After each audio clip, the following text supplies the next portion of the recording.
Olá, estamos de volta, espero que estejam bem. Aqui é o professor Luiz Henrique para mais uma aula de filosofia do terceiro ano, nossa aula de número 28, onde nós vamos trabalhar Jung, inconsciente coletivo e arquétipos. Também lembrando a todos que a presença no Classroom mudou. Por favor, assim que vocês fazem a atividade de envio, vocês já acabam ganhando a presença, além da computação da atividade feita. Então, façam a atividade e enviem para ganhar a sua presença. Lembramos que todos aqueles que por qualquer motivo não tenham acesso ao Classroom, entrem em contato com a sua escola para poder levar as atividades e aí sim também ter a presença computada normalmente com a entrega da atividade na escola. Então, continuando a nossa aula aqui, nas aulas, o objetivo da nossa aula hoje vai ser reconhecer o psiquiatra, criador da psicologia analítica, Carl Gustav Jung. Nós vamos ver que o Jung foi um médico, também vem da área da saúde, foi um médico que começou trabalhando com psiquiatria, foi conhecer o processo de psicanálise do Freud, virou um amigo pessoal do Freud, chegou a ser o presidente da Associação de Psicanálise Mundial e depois disso a sua pesquisa evoluiu para outras questões que o Freud não trabalhava e aí ele acaba fazendo um rompimento, não um rompimento deselegante de brigar, no sentido que a gente está acostumado a ver aqui brigas, mas acaba tendo um rompimento, uma briga intelectual com Freud, porque estudando a psicanálise ele chega a outras conclusões e elabora a sua própria teoria para tratamento de problemas mentais das pessoas. O objetivo da aula é distinguir alguns conceitos fundamentais da psicologia analítica do Jung, como o inconsciente coletivo, os arquétipos e os complexos. Na aula anterior, nós vimos Freud, o pai da psicanálise. Trabalhamos o inconsciente, id, ego, superego, libido, entre outros. Exercício número 1. Em seu caderno, explique de modo sucinto o que é inconsciente de acordo com Sigmund Freud. Nós já voltamos.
Olá, voltamos.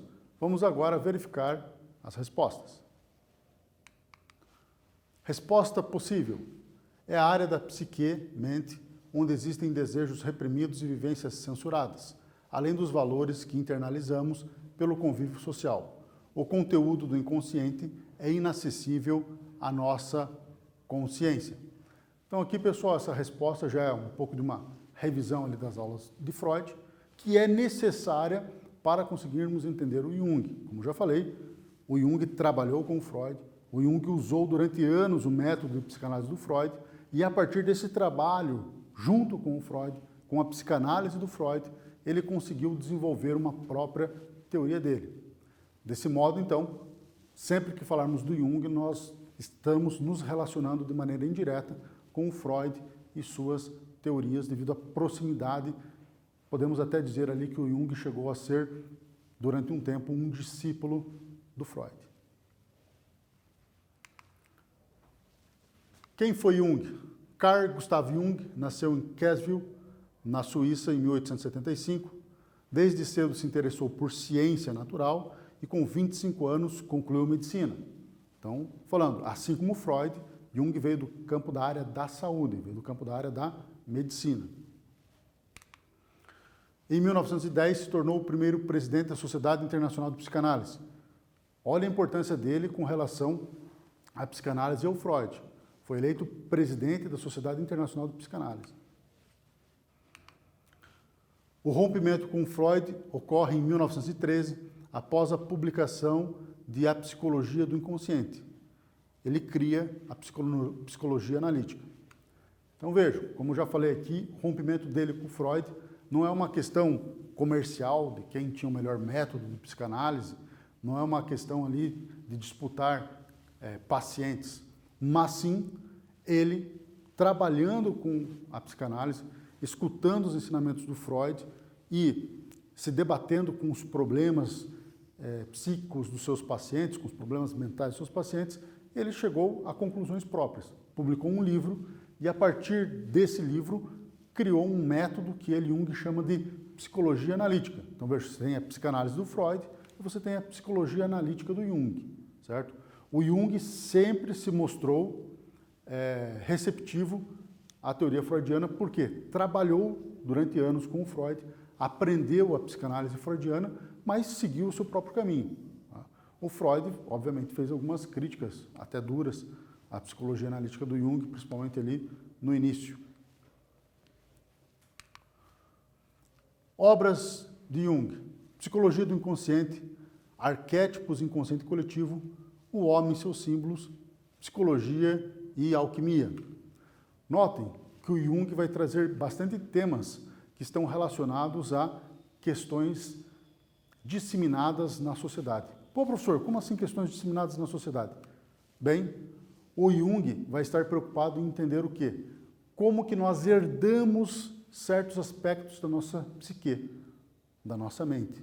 Ou seja, o Jung vai ver que alguns aspectos positivos e negativos da mente, negativos no sentido de problemas psíquicos, problemas mentais, vêm da sociedade que nos cerca, que a sociedade nos impõe alguns processos mentais que precisam ser trabalhados.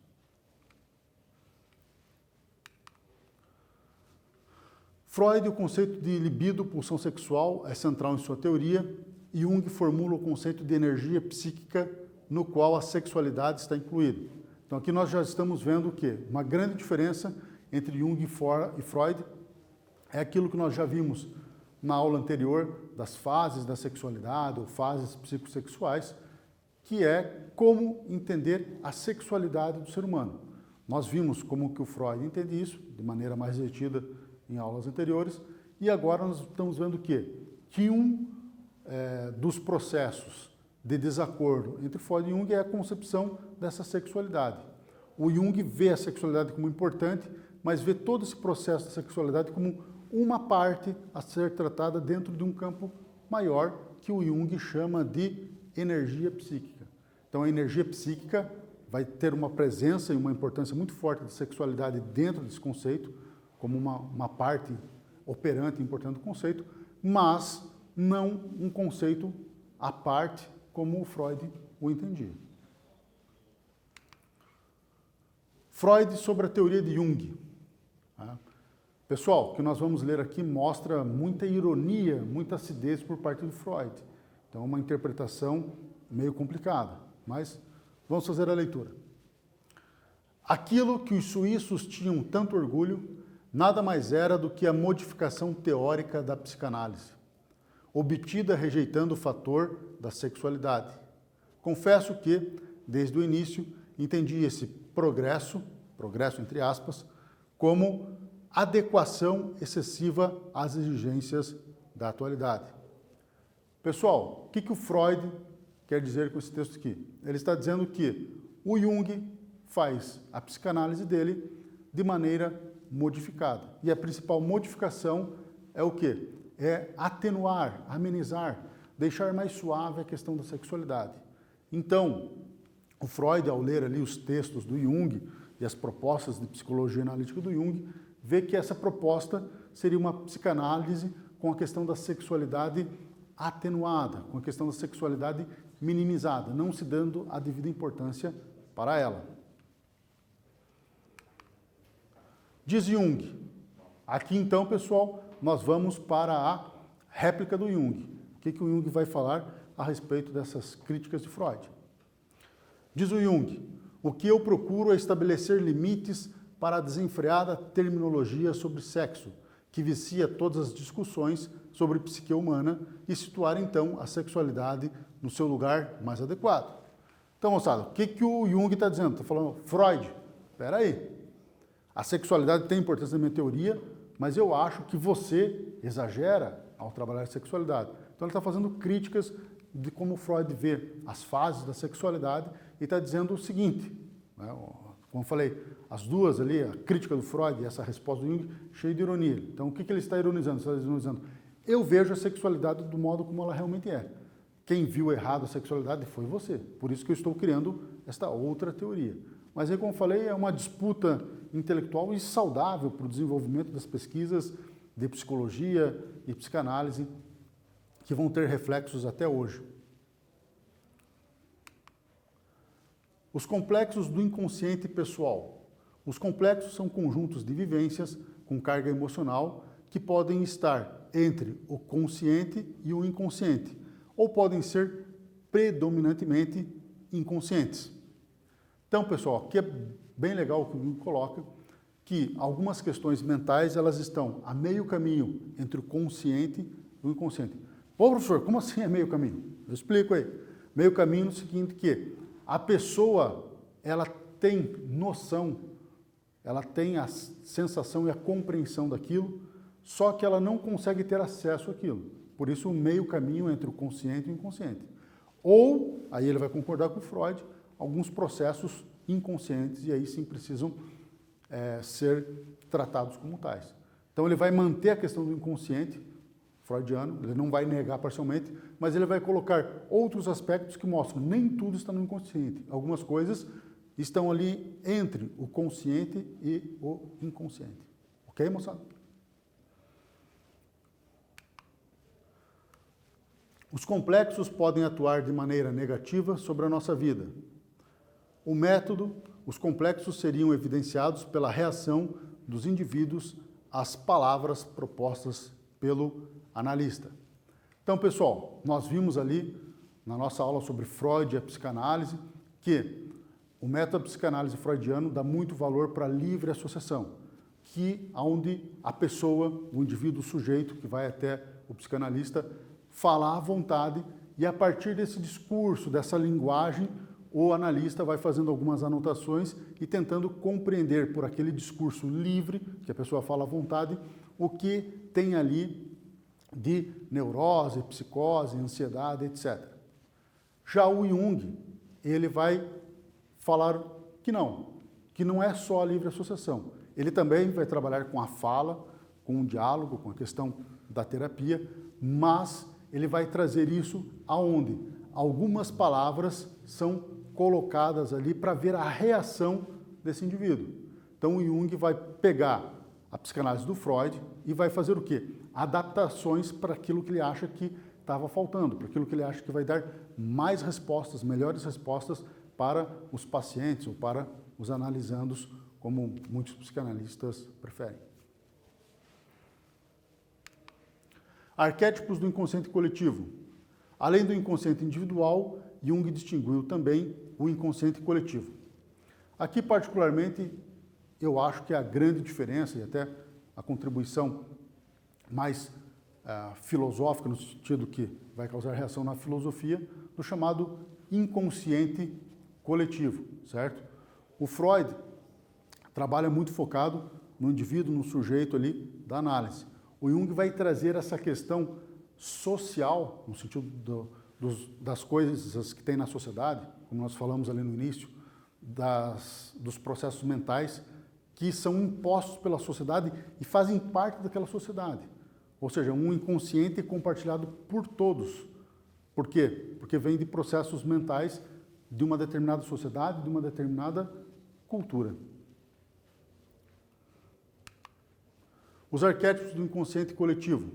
Nossa mente é composta por uma camada superficial, o consciente, e por camadas mais profundas, o inconsciente pessoal e o inconsciente coletivo. Notem aqui, nós pegamos esse exemplo da geografia, que é a Terra, mostrando que a Terra tem a sua camada superficial, e conforme você vai se aprofundando em direção ao centro da Terra, que seria o núcleo da Terra, você vai passando por várias outras camadas tão importantes quanto aquela camada superficial. E é justamente isso que nós queremos que vocês peguem do Jung. O Jung, então, vai ver os processos mentais como uma série de camadas. O primeiro processo mental é o consciente. Sou eu aqui falando com vocês, me colocando na posição que eu escolhi de professor, que é a profissão que eu escolhi. Vocês aqui na posição de alunos, que é quem está recebendo um saber escolar e tentando aprender esse saber escolar da melhor maneira possível. Todas essas nossas posições vão fazer com que nós exerçamos a parte consciente nossa perante a sociedade. Mas, abaixo disso, todos nós vamos ter várias camadas a ser reveladas. Essas camadas a ser reveladas passam pelo inconsciente individual, coisas minhas, Luiz Henrique, coisas de vocês, cada um, e também do inconsciente coletivo, que é um inconsciente compartilhado por todos nós, pelo fato de nós sermos brasileiros, paranaenses, estarmos num contexto social e cultural que é muito diferente de países do nosso lado, como o Uruguai e a Argentina. O Uruguai e a Argentina são culturalmente, socialmente, muito diferentes de nós, o que fazem deles, respectivamente, argentinos e uruguaios e não brasileiros. E é isso que o Jung coloca nas questões dos processos mentais. Ele fala, isso também deve ser levado em conta. Essa questão cultural e social, que é um inconsciente coletivo compartilhado por todos. O inconsciente pessoal é o resultado de nossas vivências pessoais. Resumindo, o que é vivências pessoais? São experiências que eu, Luiz Henrique, tenho e que vocês que me assistem podem nunca ter na vida, ou podem ter. Mas é algo muito pessoal que afeta a mim e não necessariamente afeta vocês que convivem comigo na qualidade de alunos, ou na qualidade de amigos, ou na qualidade de colegas de trabalho, pensando nos outros colegas professores. Então, os processos pessoais, o nome já diz, afetam a mim, não necessariamente as pessoas que convivem comigo, que compartilham uma vivência comigo. Já os arquétipos do inconsciente coletivo é a camada mais profunda da nossa psique. Essa parte mais básica da nossa vida psíquica, herdamos dos nossos ancestrais. Essa parte aqui do Jung é bacana. O consciente coletivo, ele é herdado, ele nos é imposto. Por quem? Pelos outros que nos antecederam. Quem que são esses outros que nos antecederam? Pais, mães, tios, enfim, todos que deixaram essa sociedade chamada brasileira e paranaense que nós estamos vivendo, pronta. Nós já pegamos uma sociedade pronta. A gente pode não gostar dessa sociedade, a gente pode achar que essa sociedade precisa passar por grandes mudanças, mas sim, essa sociedade já nos veio prontas, por outras gerações. E essas outras gerações que formaram a sociedade nos deram heranças culturais e sociais que influenciam de maneira decisiva para o Jung nos nossos processos mentais. O conteúdo do inconsciente coletivo é comum, compartilhado entre os indivíduos. Então, pessoal, o inconsciente coletivo, como o nome já diz, é coletivo por quê? Porque é compartilhado, partilhado por todos, independente da gente ter noção disso ou não. O conteúdo do inconsciente coletivo se expressa nos arquétipos. Pessoal, esse é um conteúdo bem interessante do Jung. Os arquétipos, então, vão ser o quê? Conceitos que o Jung vai criar para explicar isso que ele chama de inconsciente coletivo, que não aparece lá na teoria freudiana, certo? Exercício 2. Escreva em seu caderno o que você entende por arquétipo. Se possível, consulte a internet ou um dicionário ou uma enciclopédia. Faça uma atividade e já voltamos.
Olá, voltamos. Vamos agora verificar a resposta da atividade. Resposta possível. O arquétipo se refere a um modelo originário, primário. O termo tem origem em duas palavras do grego antigo. Arqué, princípio, fundamento, e tipos, marca, sinal, modelo. Pessoal, o que é interessante aqui nessa resposta? Aquela parte ali da origem da palavra no grego, tranquilo, mas não é obrigatório. O interessante aqui é o quê? É que vocês peguem o conceito de arquétipo que se refere o quê? A um modelo originário primário. Então você respondeu que um modelo criado pelo Jung para formas originárias primárias está perfeito. Lembrando sempre que as nossas respostas aqui são uma orientação a vocês, são uma sugestão de resposta, ok? Então, pessoal, continuando. Os arquétipos do inconsciente coletivo são arquétipos, são considerados como imagens baseadas nos nossos instintos. Os instintos tomam formas específicas nas imagens arquétipicas. Então, o que o Jung fala para nós?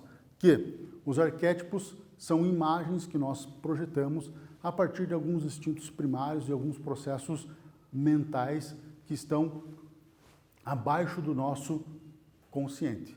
Essas imagens são o quê? Projetadas como padrões para nós, padrões de processos mentais, de relacionamentos, etc, etc.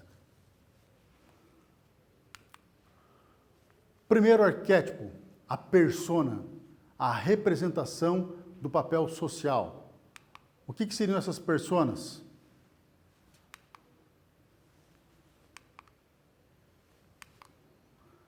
Elencamos aqui algumas representações sociais. O policial, o médico, o professor ou o estudante, esse aqui, o político, a imagem da rainha da Inglaterra. Então, todas essas personas, políticos, médicos, engenheiros, professores, pai, mãe, etc., são o quê? São as representações sociais que nos cercam, que fazem parte da nossa cultura. Lembre-se que esse inconsciente coletivo pode mudar de cultura para cultura. Outras culturas vão ter outras representações. Mas são essas representações, por isso o símbolo ali do teatro, que fazem o arquétipo chamado de persona, que tem muito a ver com a profissão que você escolhe, por que você quis ser aquela profissão, etc. Tudo isso passa ali pelo seu inconsciente, pela persona que você quer ser. Okay? A sombra, os aspectos negativos da nossa personalidade. Pessoal, aqui até a imagem ali é bacana, que a sombra, às vezes é aquele monstrinho que sai da gente, que a gente não sabe que tinha, a nossa parte negativa. E, moçada, vamos ser realistas. Todo ser humano tem parte negativa. Por isso que nenhum ser humano é perfeito, por isso que nenhum ser humano é normal. Quando a gente viu lá, numa das aulas de Freud, a gente falou de normalidade. Porque todo mundo vai ter alguma coisa que desagrada alguém. Às vezes, um desagrado tolerável, que permite que você conviva com outras pessoas. Às vezes, essa sombra, esse monstrinho que você carrega, é intolerável. As pessoas não aguentam e aí você começa a ter vários problemas de relacionamentos. Sejam relacionamentos pessoais, sejam relacionamentos no trabalho, ou seja, a própria convivência em sociedade. Andar na rua, conhecer pessoas, etc, etc. Grande Mãe, a imagem materna comum da humanidade. Então, a imagem da Grande Mãe é a imagem que todos nós fazemos parte de uma única coisa, de um único ser, de algo comum. O Velho Sábio, a imagem de sabedoria da pessoa que tem a nos ensinar pela experiência de vida, aquela pessoa que viu muito, aprendeu muito com seus próprios erros e pode nos passar um conhecimento que nós não conseguiríamos ter se não sofrêssemos tanto na vida. O herói, aquele que realiza algo vencendo as dificuldades. Então o herói é aquele que, contra tudo e contra todos, consegue vencer. Por isso que ele é visto como um herói, ele tem essa figura representativa. Exercício 3. Cite alguns exemplos de representações dos arquétipos em seu cotidiano, na mitologia, religião e arte. Faça o exercício 3 e já voltamos.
Olá, voltamos. Vamos verificar as sugestões de resposta. Respostas possíveis. Para a Grande Mãe, Nossa Senhora, Iemanjá, Pachamama, Gaia, etc. Para o Velho Sábio, Gandalf, Odin, Yoda, Mestre dos Magos, etc. Para o Herói, Hércules, Siegfried, Ogum, Bilbo Bolseiro, Homem-Aranha e por aí vai. As respostas ficam muito livres aqui a seu critério, tá? Não é para você usar essas imagens que nós colocamos aqui. Fica muito livre e em aberto aqui a resposta. Aqui realmente é apenas sugestão no sentido mais geral da palavra. Nessa aula, vimos que o Jung, influenciado por Freud, criou uma psicologia distinta da psicanálise, que se chama psicologia analítica. Jung entende que o inconsciente se constitui de camadas, inconsciente pessoal e inconsciente coletivo. Os complexos são conteúdos do inconsciente pessoal e o conteúdo do consciente coletivo são os arquétipos. Pessoal, muito obrigado. Até a próxima. Grande abraço. Fiquem bem.